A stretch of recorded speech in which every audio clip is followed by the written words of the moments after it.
Okay, y'all. So when we look at the election results between Jefferson and Adams, okay, remember there are 16 different states in the Union at this point.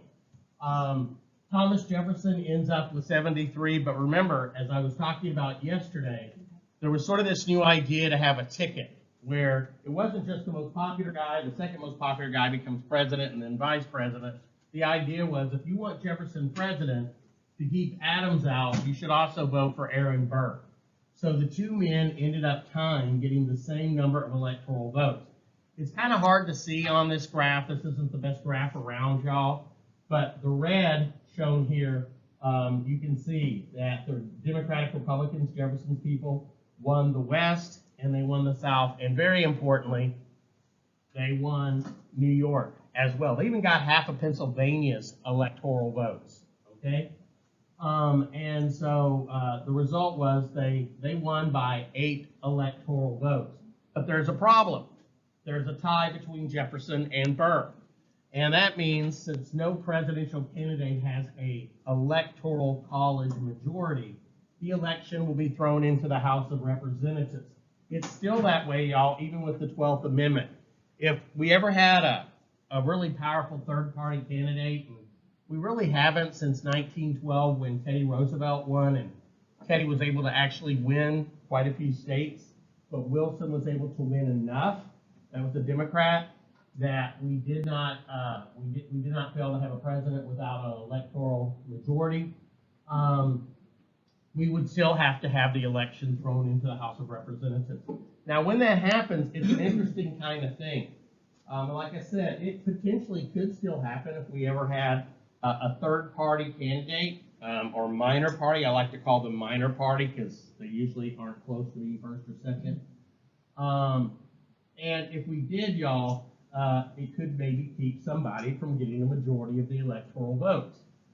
There was even when Trump was running against Hillary in 2016.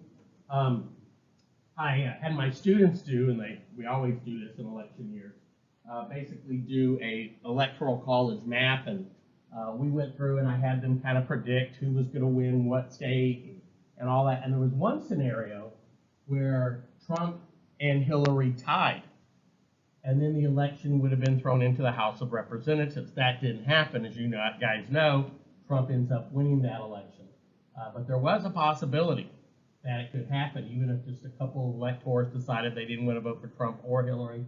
You could have had that happen. Or even just a weird kind of combination of states or something like that.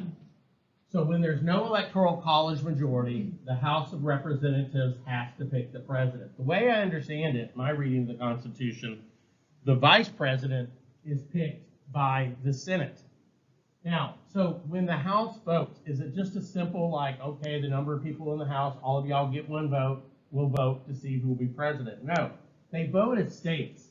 So the way it works is, let's say you're like New York, which has, I don't know, 16 or so electoral votes. That would mean they have 14 or 12. I can't really remember how they had back then. How many congressional representatives they have. So what those New York people would do is they get into a little group, they vote amongst themselves, and then they cast one vote as New York. So if we ever have this happen, and the last time it really happened was in 1824 with John Quincy Adams and what became known as the corrupt bargain election. We'll get into that, of course, later on in the unit. Each state is equal, all right? Doesn't matter if you're Rhode Island, you have just as much power in selecting a president in the House as if you're California or Texas, which has a lot more people. It's kind of weird how it does that, but that's the provision that is set up there. So it got thrown into the House of Representatives. Now, at this point, Aaron Burr could have easily been the decent guy and said, look, I know you guys didn't want me to be president.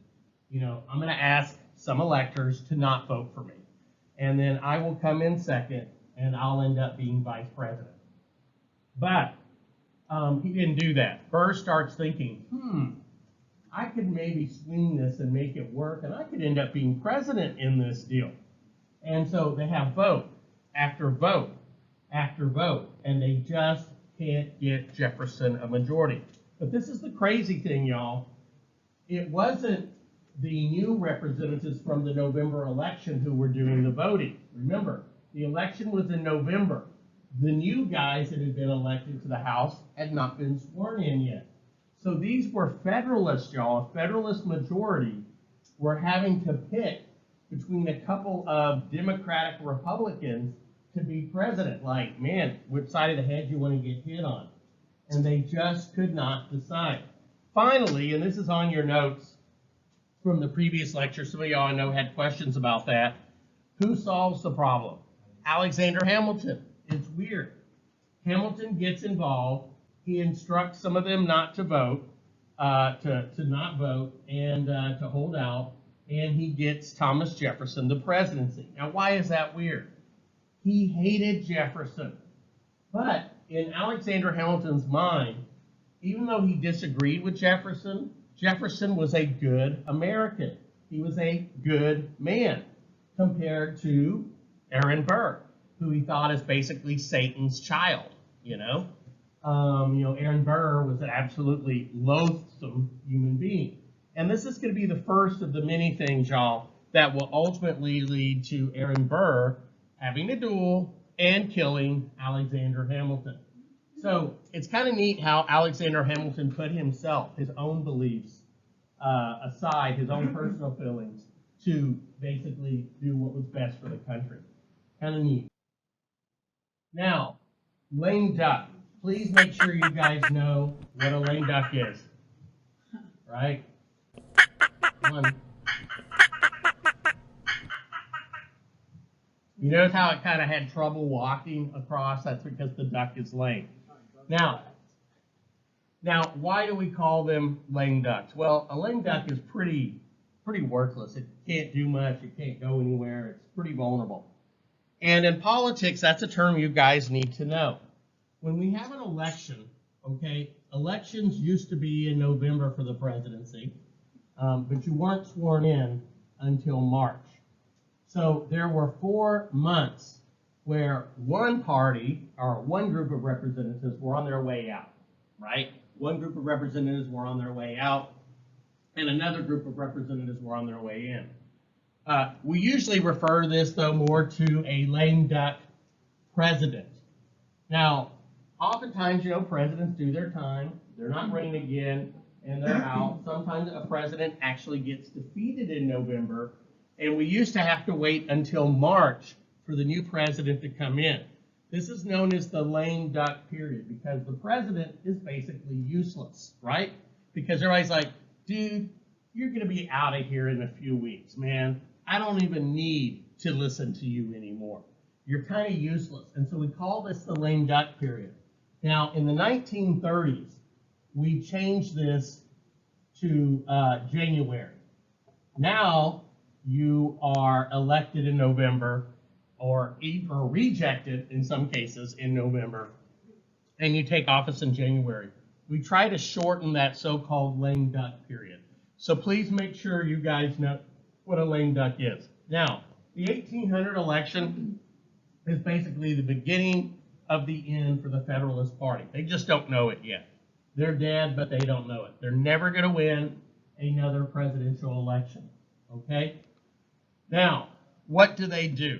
Well, knowing that they've lost control of the House of Representatives, they've lost control of the Senate, they've lost the presidency, now that the new people are coming in, they decide that what they're going to do to stymie the Republicans is to use the courts.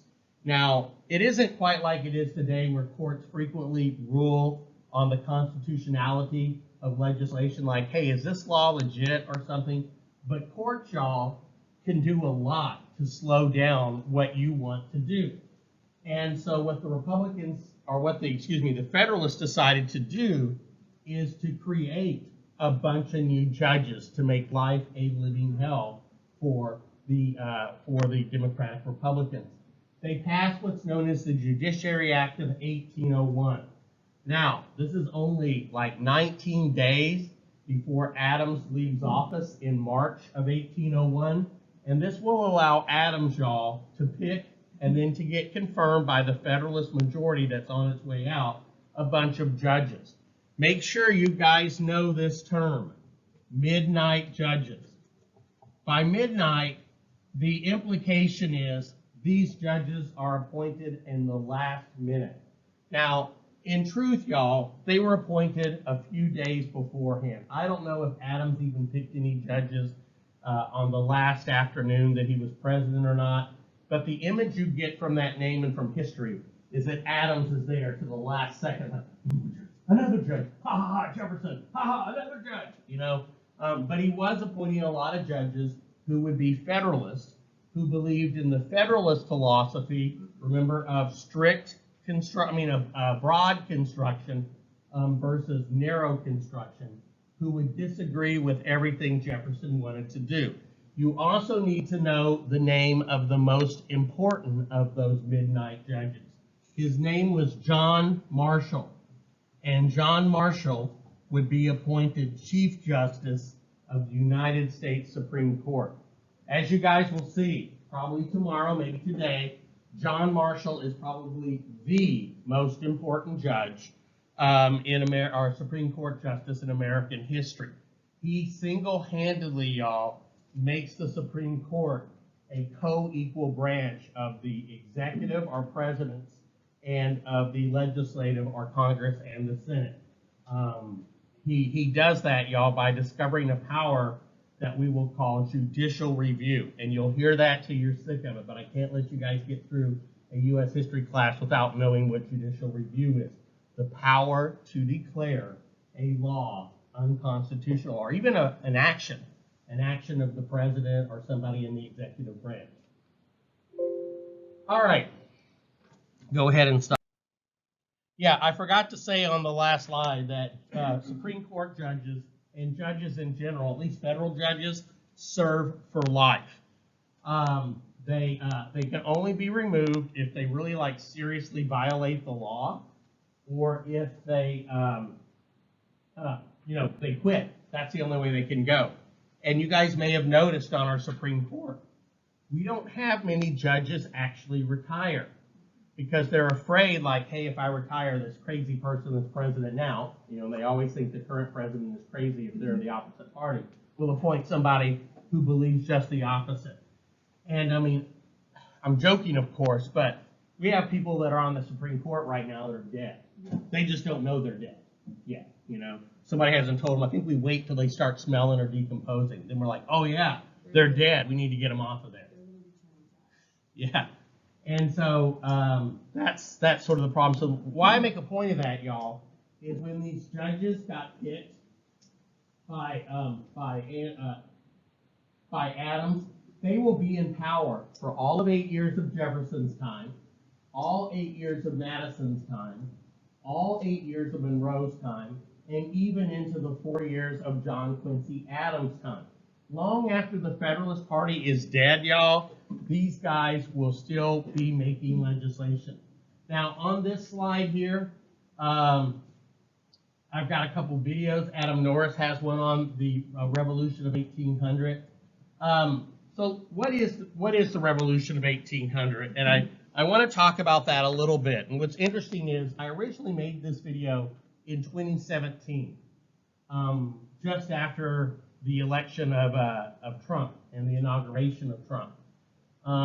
Now, what's different about 1800 is, in most countries, when you had an election and a president or a king, not a king, or whatever you might have, a leader was voted out, the leader didn't always just say, okay, people don't want me, I'm out of here. They questioned the election. They kept power. They seized power. They refused to turn over power. Some people thought Adams and the Federalists might do that very thing. They might just say, look, we're not going to listen to what the Electoral College said. We're going to stay here. And so this was kind of the first test of American democracy. Would the Federalists step down and let the new party, the Republicans, take power? And the answer is yes.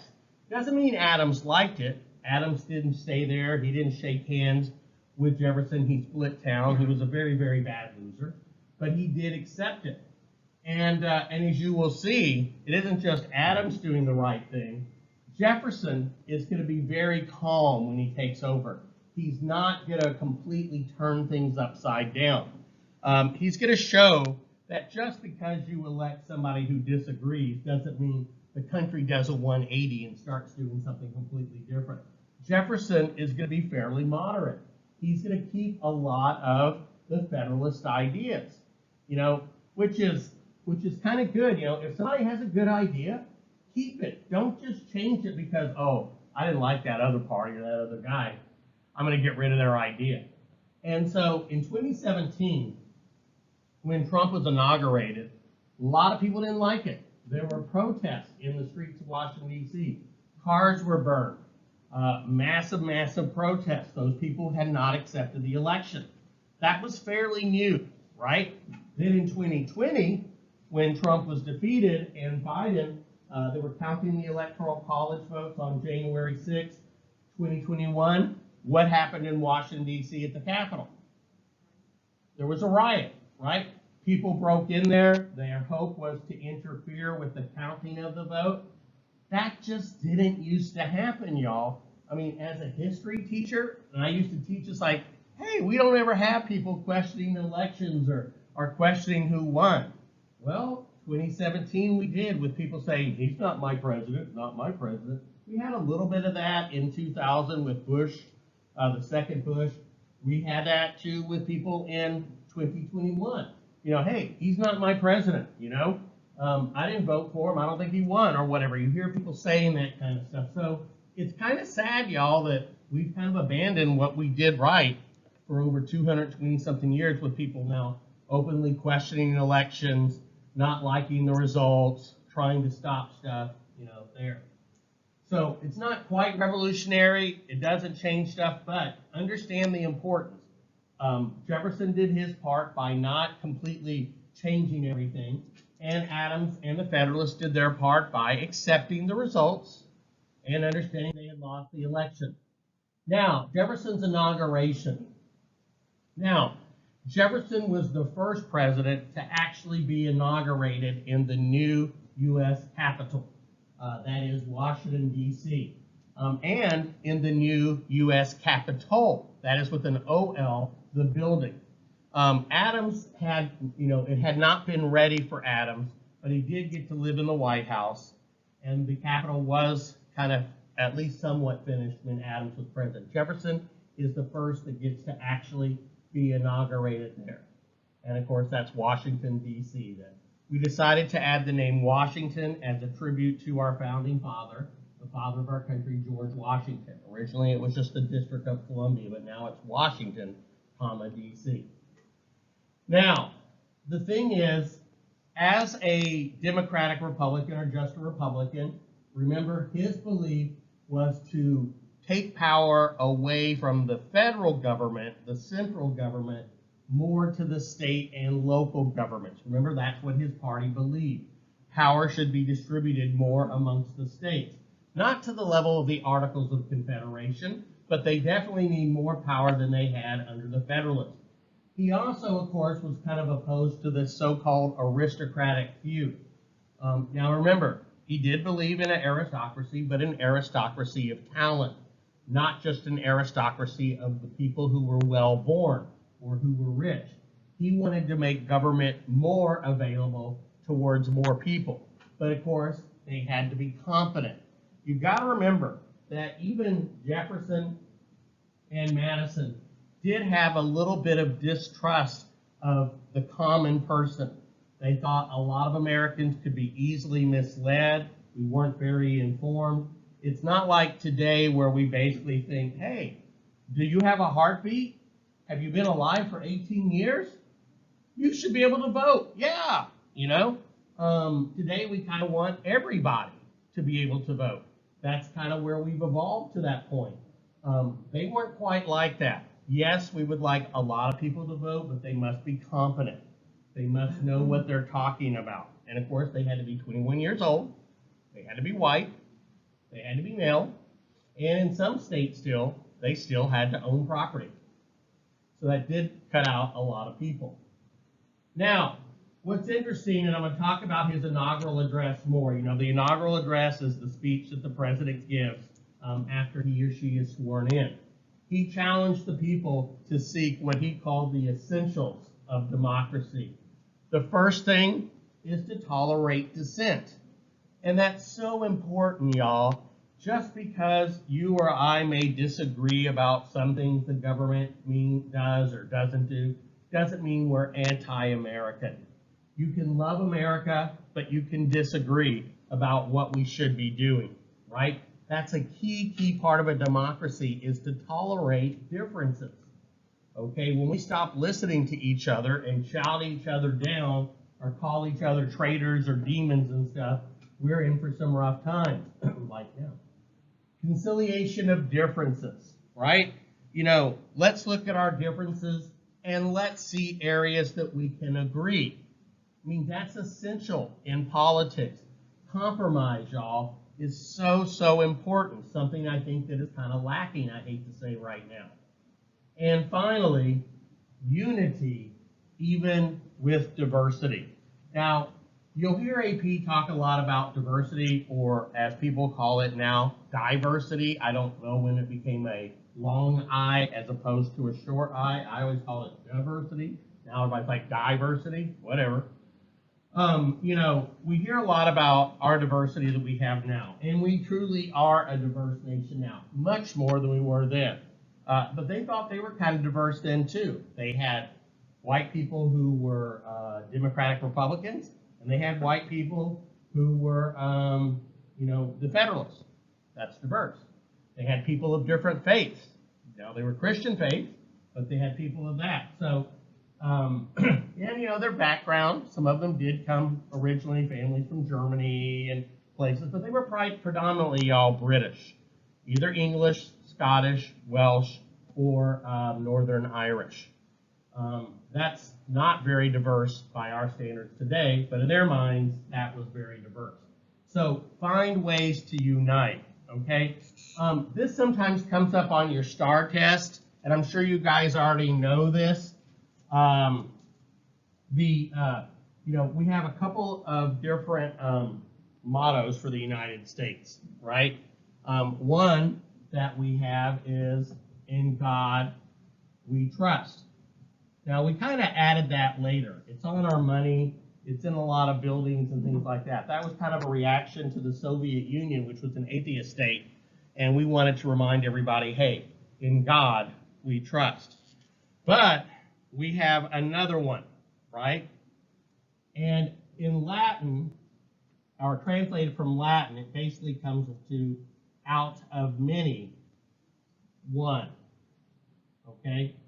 Out of many, one. It's the idea that, yes, we have many different beliefs in this country. We come from a lot of different countries. But ultimately, we are one nation of many different people. Okay? And in Latin, does anybody know what the Latin phrase is? Make sure you know this. Maybe write it down somewhere. E pluribus unum. Now, I don't know Latin. I wish I'd learned it so I could visit Latin America and talk to the people down there. That's a joke, okay? They're Latin Americans. They speak Spanish and Portuguese. But anyway, e pluribus unum. Out of many, one. Of many, one, basically, in Latin. Know that because that sometimes appears on your STAR test, and I don't know when else I would bring it up. So that's kind of what Jefferson's pushing. All right, now, here is the most famous quote. I don't ask you guys to memorize much, but it's not bad to learn a few phrases you could drop in on a LEQ or DBQ or a short essay question that would impress your reader. Jefferson is going to do two inaugurals. This is the first one. Oh, and by the way, something that said at least a lot about how Jefferson wanted to portray himself. When Jefferson got elected and became president, y'all, the tradition had been, for two whole presidents, that the president would ride in a really nice carriage from the White House down Pennsylvania Avenue to the Capitol. Jefferson changed that. Jefferson got out of it and he literally walked like he was just an ordinary person. No president will do that ever again until Jimmy Carter in 1977, y'all. So for the first and last time a president does that. Of course, Secret Service would go crazy now if a president just walked, that kind of distance out there in the open. So this is what he says in his inaugural. Every difference of opinion is not a difference of principle. And you and I share a lot of same principles, but we might have differences of opinions. We have called by different names brethren, brothers, of the same principle.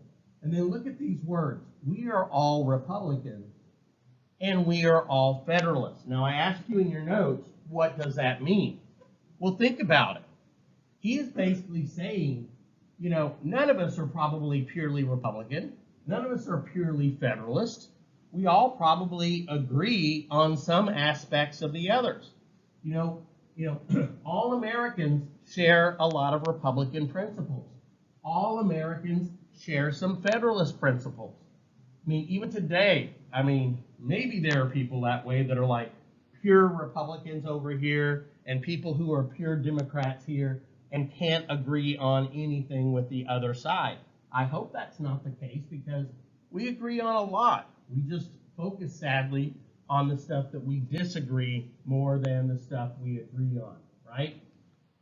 Now, Jefferson chose to stress common principles that both Democrats, or the Republicans, and the Federalists share. Let's focus on what we agree on, what we can work together on. It's really kind of beautiful, and I hate to say it, we kind of need it now out of our president and out of our previous president.